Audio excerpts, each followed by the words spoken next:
So when you and Gannon are out running around to these places and getting your gas and your coffee and Petco a couple times, and does he go into the stores with you? No, but here's what I see that seems, so abnormal for any kind of situation like this. The dynamic range and the amount of the regulators and illustrators. Regulators, sometimes what I call moderators, are the things that, tell other people, look, I'm in charge of this, I'm going to keep talking, or might go, no, like it's your turn, you give me.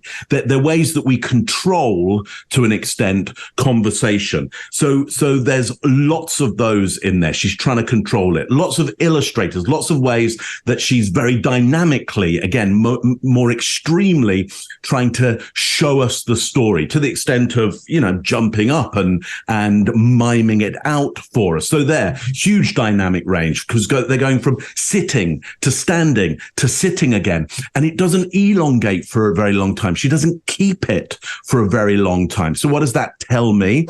That tells me that underneath what might seem very controlled and to an extent, I guess, calm to an extent, bubbling underneath that is something quite extreme going on.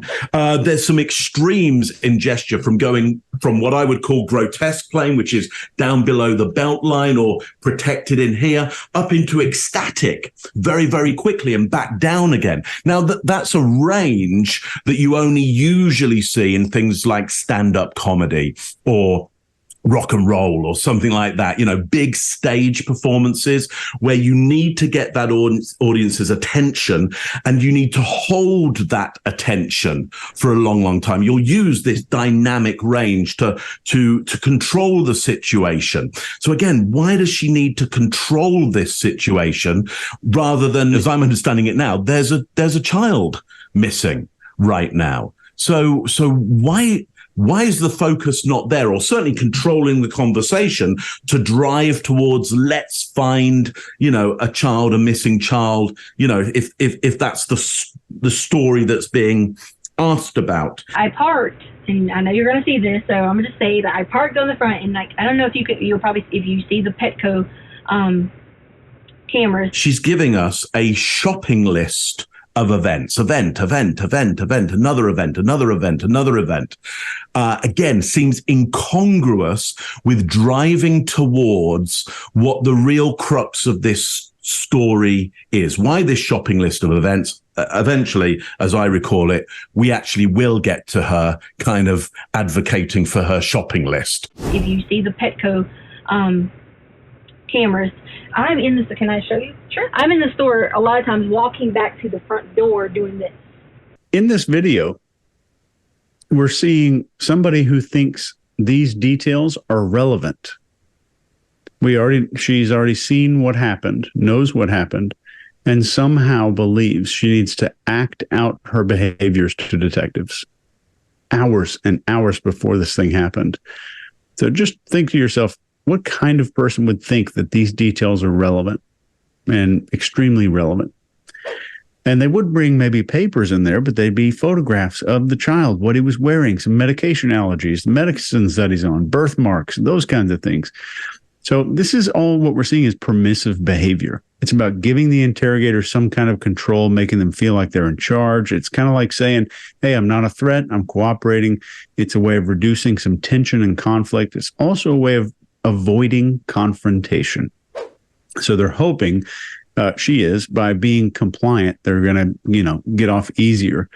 It's also a way of humanizing themselves or herself, just making it harder for the interrogator to see her as a suspect or a criminal. Like, I'm not a monster.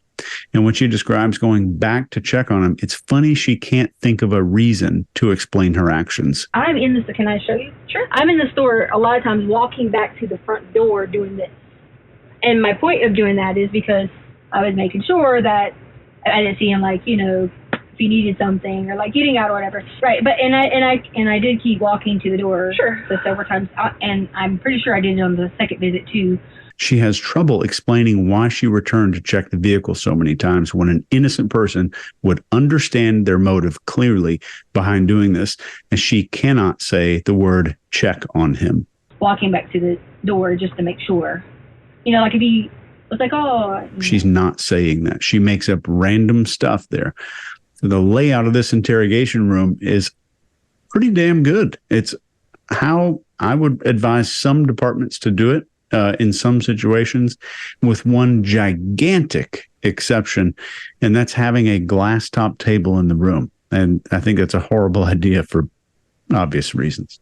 When you and Gannon are out running around to these places and you know, getting your gas and your coffee and Petco a couple times, and does he go into the? We see a classic move here from in the adapters category. She does Rodney Dangerfield. She actually does this on her shirt. She goes, oh, and does that to get some heat out of there because she's heating up and she's going along. Rarely do you see it. You see classic pictures of people going, it's I don't know, man. I don't. So they're with the actor or the fake person acting like they're lying, and they'll do that. But that was good. It happens fairly fast. Man, it's good.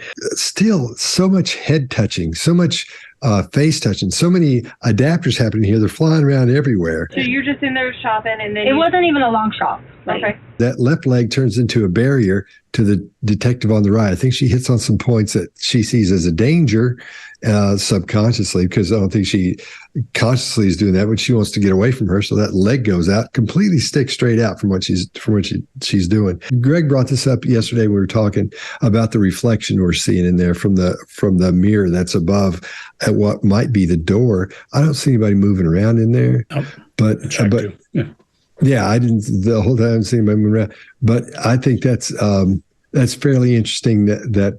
And it's not that they're not thinking this is going to be used for YouTube. They're not thinking they're ever going to use this video for anything else, just to get that information. That's why the sound is always so horrible. And usually the video is just horrendous. But most of the time the sound is worse, as in this case. If you got to go? I hate to do this. Yeah, I need to run out. I'm gonna come back. Okay. It shouldn't take me very long. Maybe that detective steps out because she's got to go say, you guys got to come up here and watch this. But nobody came up to the room to watch. So she's checking on something. She's gone out of the room to go take a look at something, check on something she just said to make sure everything is good with that. That's my understanding, because why in the world would you leave that room? No reason to, but you do that all the time. But quite often you do that and nobody's in, and you let them sit there and think about what just happened. You leave them with a question that isn't answered. Then you say, listen, I'll be back in just a couple of minutes, and you leave for like 10 minutes. Let them think about it. You can watch it, and you go back and watch them on the monitor. You can watch them squirm and think about what you said. It's that thing we talk about, like that mind virus. You put a little thing in there, and it just grows and squirms around in there. And I think you're right, Mark. I think we're seeing a form of panic in there. She's getting all kinds of worked up, and she's trying to control it. And those personality types like she has, those will go up and down. The more excited she gets, the more she's going to move around.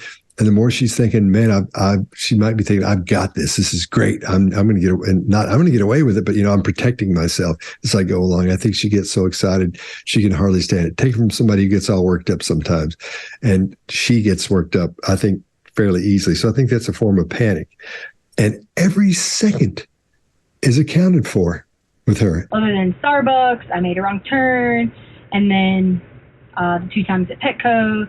Every second is accounted. We did this. I took this many steps to this. It's almost like that. Everything is accounted for. She should have literally just a minute amount of memory for those things, because her whole being and brain should be focused on, where is this, my child or my stepchild or whatever, where is this kid at? Where is this child?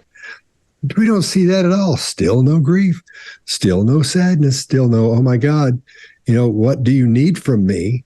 None of that. Just telling what happened, second by second, minute by minute. That is, I've never seen it to this degree before. Number one, there's something she's trying to get out. Is the reason she's being so friendly, and is the reason she's doing it. She's already put out one piece of information. And there were some Hispanic, and I'm not saying that to be discriminatory, they were Hispanic people. We got it from the guy on the scene. I gave him our code to get in. There was a Hispanic guy that I went to, and I gave him this code. Boom, there's one. Now she's got to tell you why she was doing something in front of a camera, because she brings up the fact they're cameras. If you see the Petco cameras. And you're going to see me going back and forth to check my car. She knows where the parts of her story that are going to come apart are, and she's trying to give you reasons why it's okay. That's why she's ramped up, is she's trying to make sure that you buy into whatever it is she's doing. Look at that romancer, that locked eye contact. She's doing her best to ensure that they're falling for whatever she's saying. Let me talk again about liar's loop. In liar's loop, we say you've got a trigger. In this case, the child's death would be a trigger, or disappearance.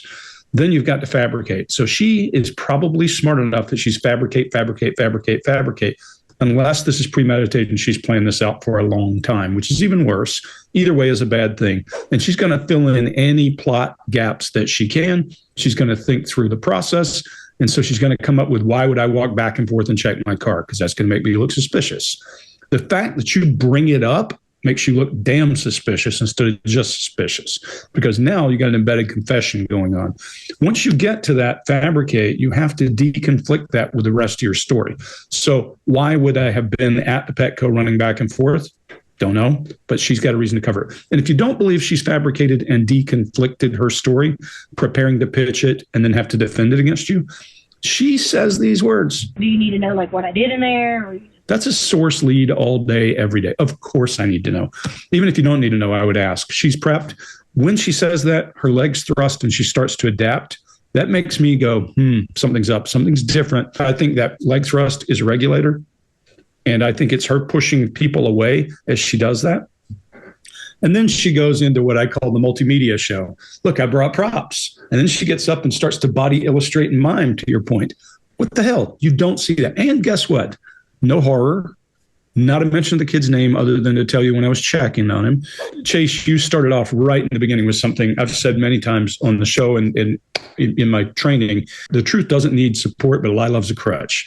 And those crutches are things like pictures and timelines and details about things that don't matter. Those things give me some kind of strength. If my kid were missing, I would have said, look, we went to Petco, took about an hour. We came back home and happened when we got home. This is what you need to talk to me about. We don't hear any of that. We don't hear any of that. And if I were in her shoes, I would have called a lawyer, but I think she's too smart for a lawyer. The last thing I'll cover, and I said I'd go along on this one, is she says, I will tell you. I will tell you on the way there. When you're emphatic, you usually have something to tell, not another place to hide time. That's all she's doing, hiding time. Don't trust her. Sorry, dude. I think we might have different versions because mine is Android. So anyway, that's neither here nor there. So when you and Gannon are out running around to these places and getting your gas and your coffee and Petco a couple times, and does he go into the stores with you? No, or? But I parked, and I know you're going to see this, so I'm going to say that I parked on the front, and like I don't know if you'll probably, if you see the Petco cameras, I'm in this. Can I show you? Sure. I'm in the store a lot of times walking back to the front door doing this. And my point of doing that is because I was making sure that I didn't see him, like, if he needed something or like getting out or whatever. And he stays in the car, like, I'll really stay in the car all the time with, like, if like Lena's in the car, he'll be like, it's okay, stay here, buddy, we'll be right back. Didn't think anything of it because he had his Switch with him and he was playing his Switch. Did he know what store you were in? Yeah, Petco. So like if he needed you or whatever else. Right, but and I did keep walking to the door several times, and I'm pretty sure I did it on the second visit too, walking back to the door just to make sure. Like if he was like, sure, if I need you or whatever. Sure.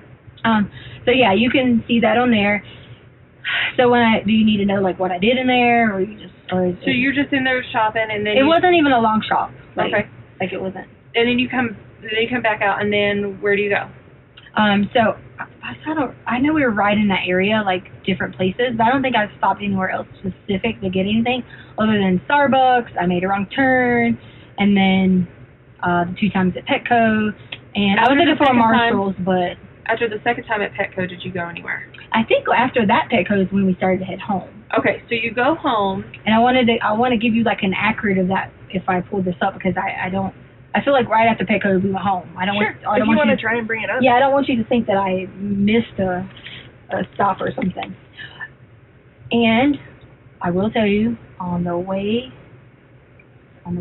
there, we did stop and get gas somewhere. Okay. I can't remember if it was on the way there or way home. Do you remember what station? But we did stop and get gas. 7-Eleven.